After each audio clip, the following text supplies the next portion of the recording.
Hi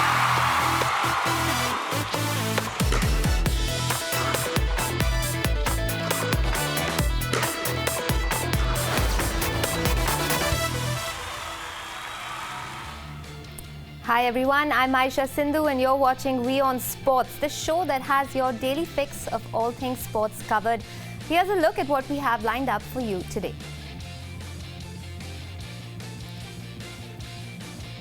Will things come alive in the dead rubber as Australia and South Africa head to Adelaide for the third and final test?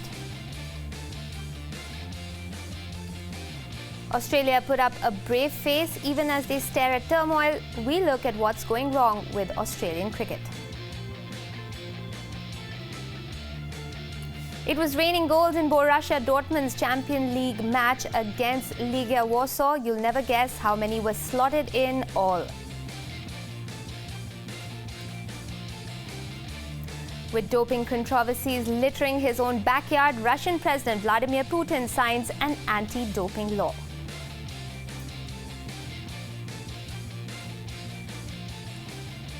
And Prince Harry gets up close and personal with sports in Antigua and Barbuda.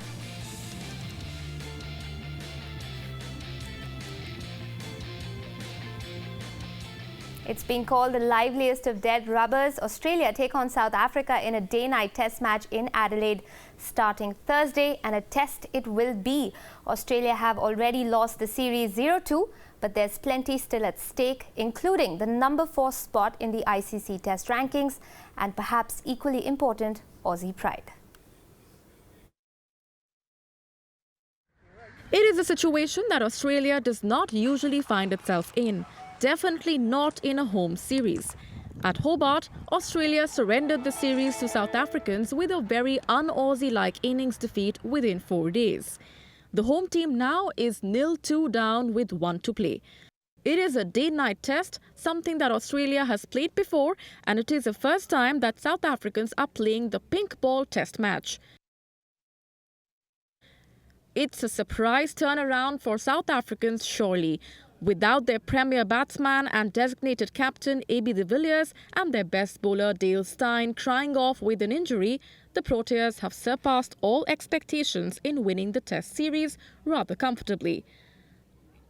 The South Africans have found new heroes in their lineup: Kagiso Rabada, Kyle Abbott, Themba Bavuma and Quinton de Kock. All of them have stepped up in the absence of the usual stars in the lineup.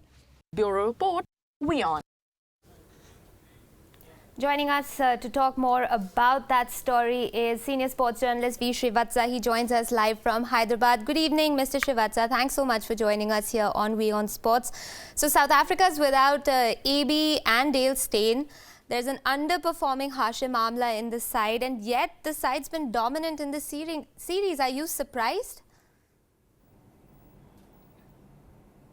Anyway, when the team is doing well, you don't bother about the small things.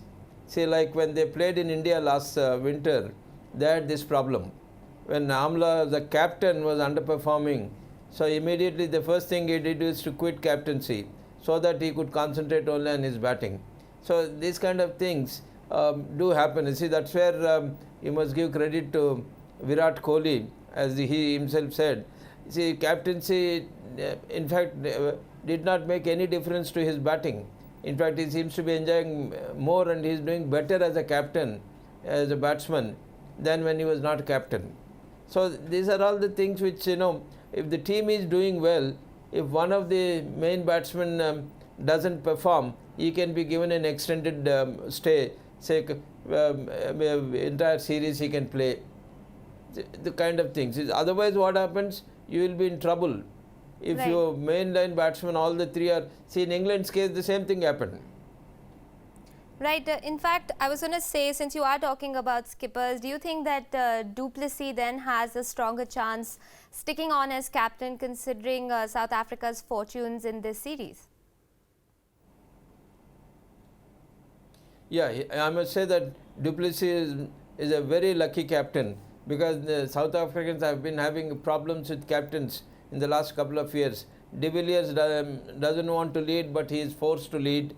But when he wanted to lead and they made Amla the captain, kind of thing. Now he is playing so much of cricket, he is unable to cope with the load of work, because don't forget, you have to add a month and a half's IPL also for him.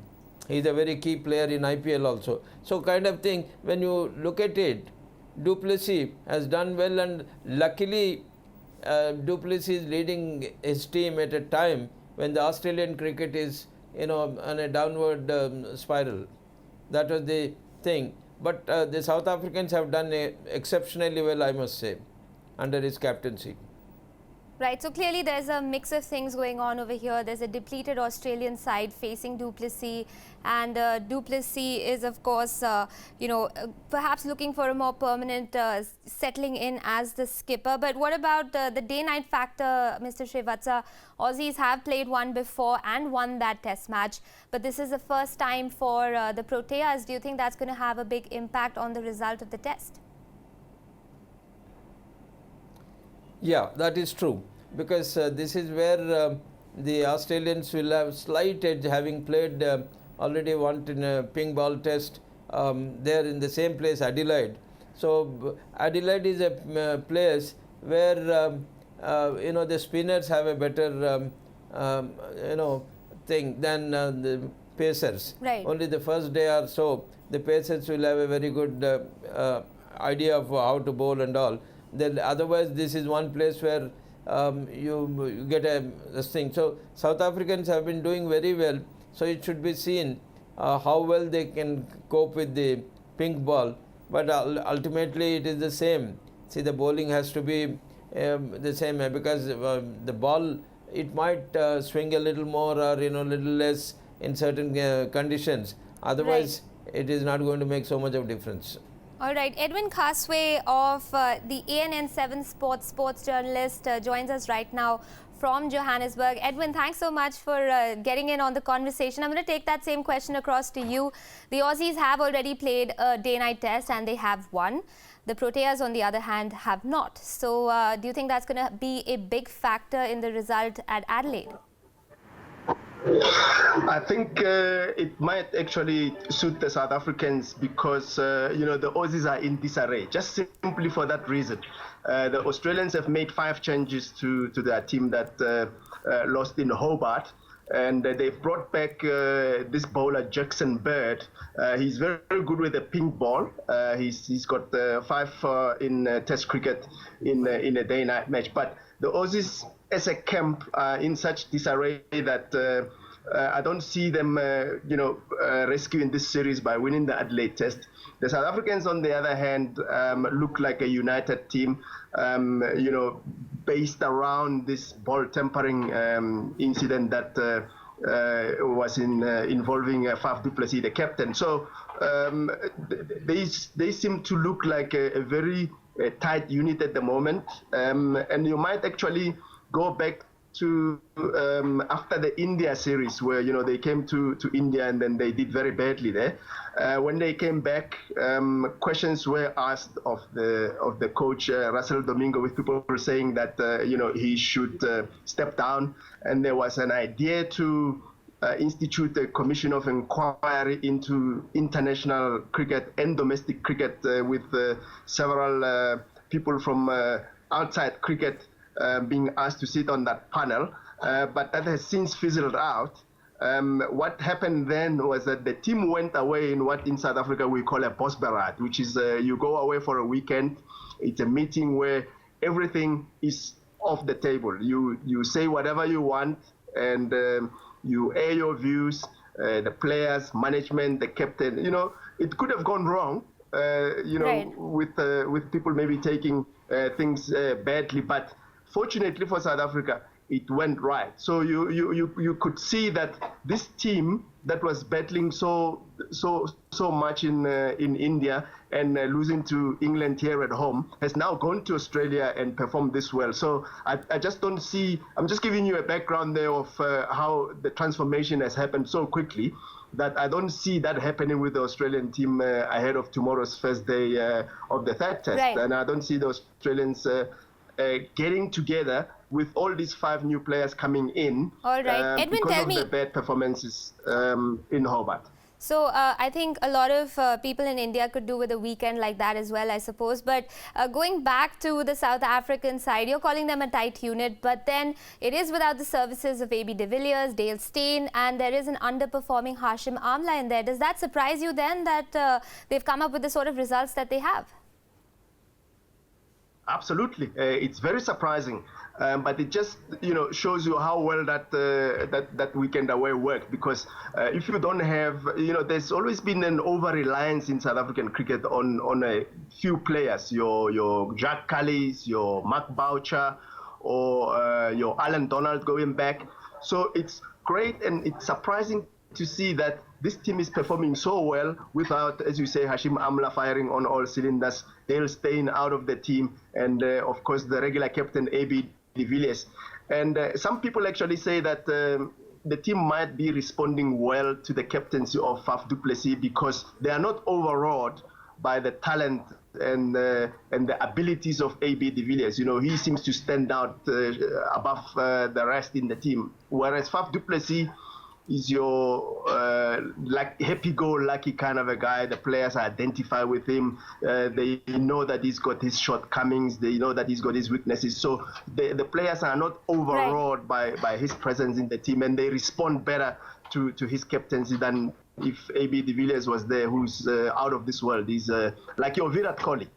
All right. So do you think then Faf du Plessis has the right sort of mix happening to continue on as the captain of the Protean side? Yes, and another factor with Faf du Plessis is that when he came into the Proteas team, it was in the tour of Australia when he made his debut and he saved the test match. So you get this kind of players that seem to be performing well against certain teams. JP Dumini is one player in the team as well who performs very well whenever he plays against the Australians. A few years ago, you remember he helped the team by scoring 160, had a partnership with Dale Steyn who scored 70 when South Africa won a series down there with Graham Smith as captain. So you tend to get players who in the South African side who are not overawed by playing Australia, and Faf du Plessis is one such player. He enjoys playing against the Australians and he enjoys getting under their skin. All right, Edwin Khaswe and V. Srivatsa, stay on with us. We are going to continue talking about the Australian perspective because a week is a long time in cricket, or so it seems, considering the changes and the rejigging in Australian cricket since the innings defeat to South Africa at Hobart. The chairman of selectors, Rodney Marsh, has resigned and new uncapped players have made it to the team. All this as Australia prepares to shake off back-to-back defeats and get back to winning ways. Here's a look at what's been going on in the land down under. The chairman of selectors of the Australian cricket team announcing his decision to quit midway through an important test series could be called very unusual. But unusual has been the performance of the Australian cricket team in the recent past. Australia versus Sri Lanka, away, test series, lost 0-3. Australia in South Africa, away, one-day international series, lost 0-5. South Africa and Australia, home, test series, lost 0-2 with 1 to play. Rod Marsh has since quit and Trevor Hohns has taken over as interim chairman, with Greg Chappell joining in as a selector. And in wholesale changes to the team that played the second test, Australia has brought in 6 changes.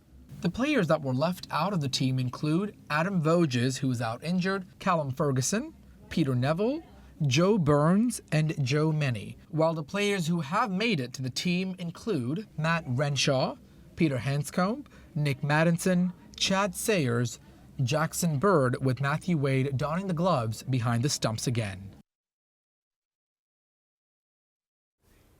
So we've talked about South Africa. Let's talk a little bit more about Australia on that note. Edwin, what do you think of those wholesale changes that have been taking place in Australia? Do you think they're going to work, or are you surprised? Let's have your reaction on that.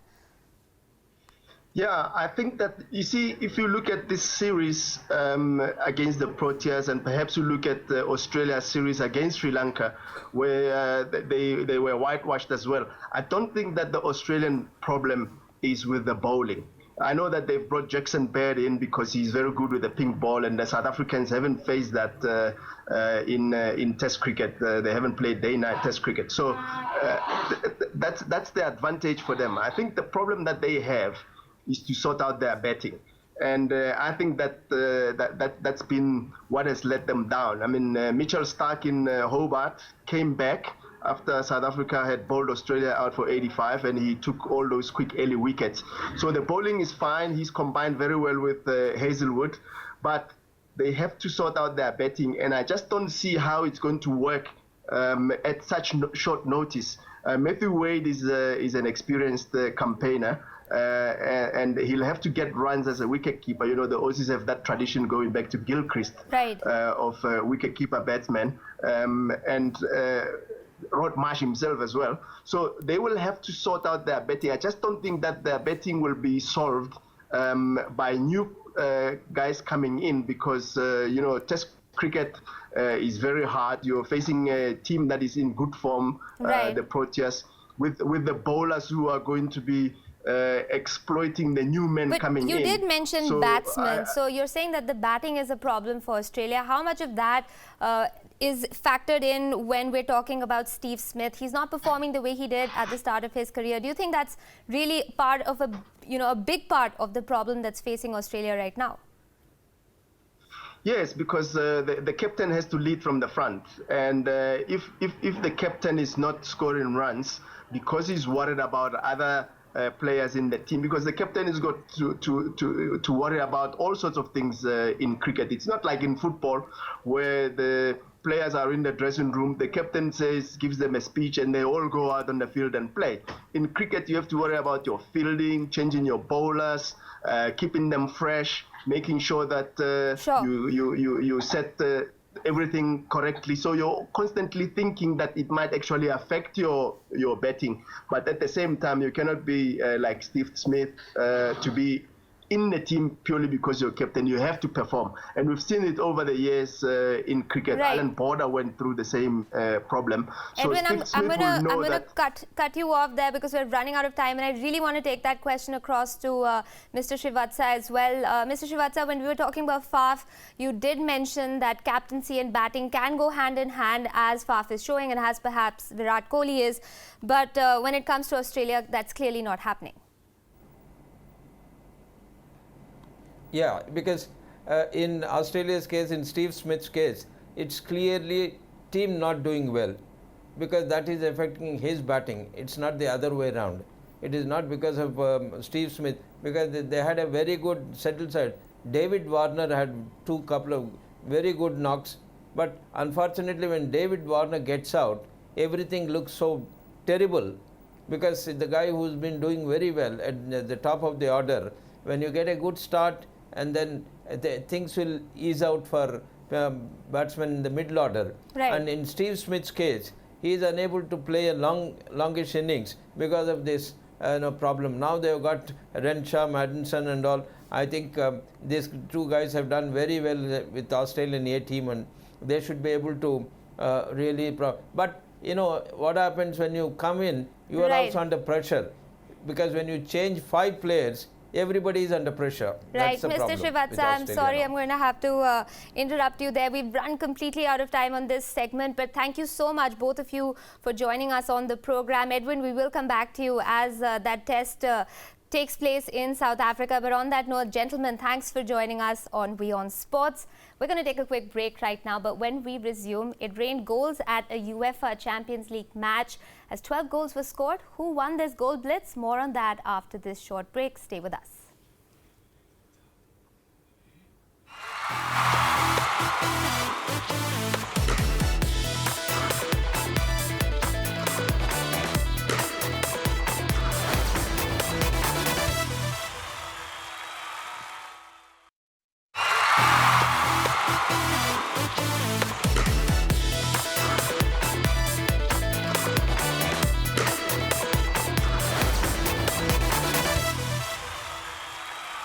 Welcome back. Thanks for staying with us. The Russian President Vladimir Putin has signed a law that introduces prison terms for coaches and medical staff who coerce athletes into using banned performance-enhancing drugs. The law comes into force even as Russia begins working on cleaning up its image, tarnished by evidence of state-sponsored doping. The entire squad was disqualified from the Rio Games based on that. That is the Paralympic squad.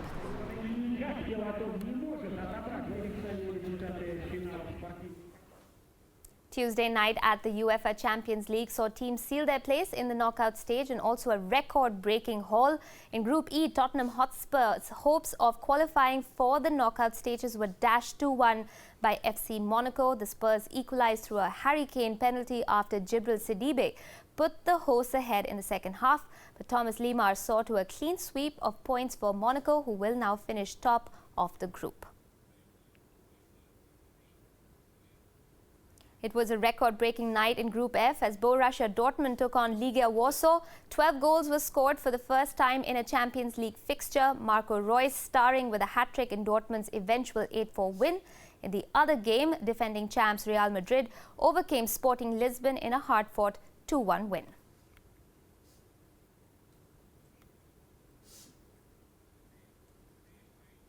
Estamos contentos porque era importante ganar aquí.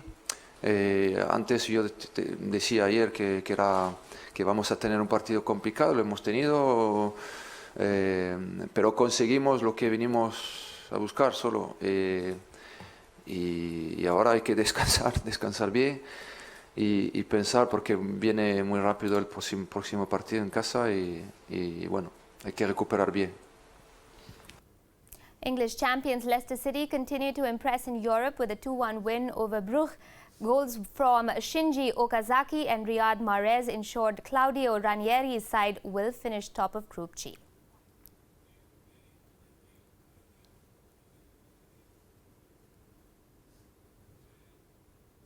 In other results, CSKA Moscow held Bayer Leverkusen to a 1-1 draw. FC Copenhagen and FC Porto played out a goalless draw. Meanwhile, Juventus beat Sevilla 3-1, while Dinamo Zagreb suffered a narrow 1-0 defeat against Lyon at home. And that's not all. There's more action in the Champions League on Wednesday night. Arsenal welcome Paris Saint-Germain Serge Aurier to the Emirates Stadium with the top spot in Group A up for grabs. Both teams have already sealed their place in the knockout stage with 10 points each. PSG will be without Aurier, who has been denied a visa for the match by British authorities over a conviction for assault. However, Unai Emery's side will be hoping that they can win despite the defender's absence. But Group C will hog all the spotlight for the night as Barcelona face Brendan Rodgers' Celtic, who are eager to avenge their 7-0 humiliation at Camp Nou. The Scottish outfit will finish bottom of the group unless they spring a surprise win.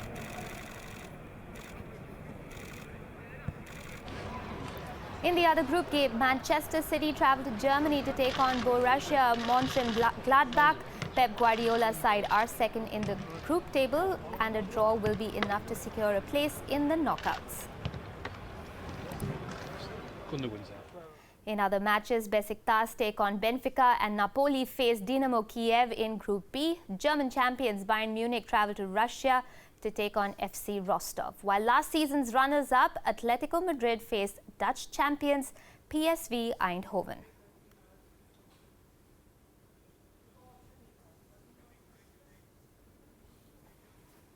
We've got you covered for Wednesday night, but the sporting community in Antigua and Barbuda got a taste of British royalty as Prince Harry, on a 14-day tour of the Caribbean, visited sportsmen and sports facilities in the islands. Take a look.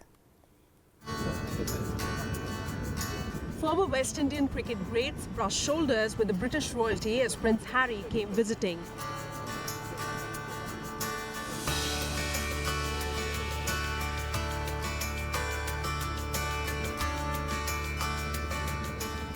Prince Harry's love for cricket was on show as he spent time with the cricketers and got to know them better.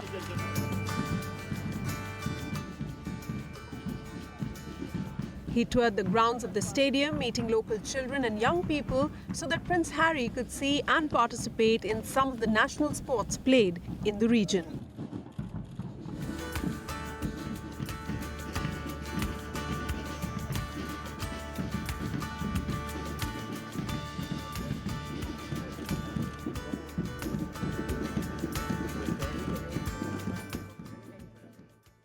With that, it's a wrap. Do remember to tune in same time tomorrow for all your sports news and updates. Thanks for joining